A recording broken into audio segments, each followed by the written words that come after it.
There's an Adventist physician in St. Helena, California. Her name is Dr. Arlene Taylor. If you want to write that name down in the back of your bulletin, take a look at her website. She's a brain specialist. She works with the brain surgeons and the neurosurgeons and the brain specialists, but she's especially been involved with neurosurgeons that are not Adventists, that they're not even Christian. They don't believe in God. And they've discovered something very unique. Jeannie actually, when heard her, did a powerful research about the brain, and I've gone to her website, communicated with her.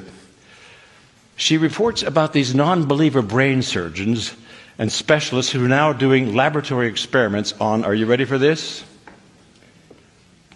Prayer. Now, I took chaplaincy at Loma Linda and so forth, and I know that the hospital doctors and surgeons are always happier when an imam or a bishop or a priest or a minister or a person will come in and have prayer with the patient before surgery. They couldn't understand it, they don't understand it, but they know that prayer makes things go better for the patient and the family. But how do you prove that in a laboratory? Because science in medicine is all based on testing and laboratory. You know, you've got certain drugs, you take some of the real thing and the others are placebo, right?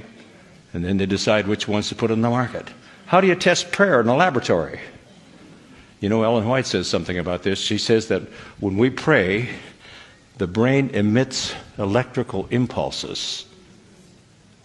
Now, I personally believe that God has a great big cosmic computer, and that big screen, he can catch those prayers, and he can also communicate with me that way.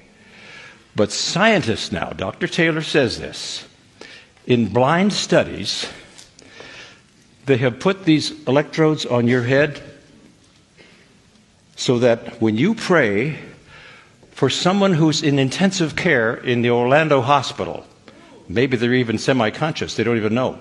They don't know about this and you don't know. But when you pray a prayer for anyone, the instant you pray, something happens in the brain of that person you're praying for. That's scientific evidence now that they don't even want to go there because they don't understand this. It's something spooky. It's something mysterious. But there's power in prayer. And we're not praying anymore. Listen to this. I am not finished yet. Dr. Taylor has also discovered something else very significant. And that has to do with reading something spiritual, devotional.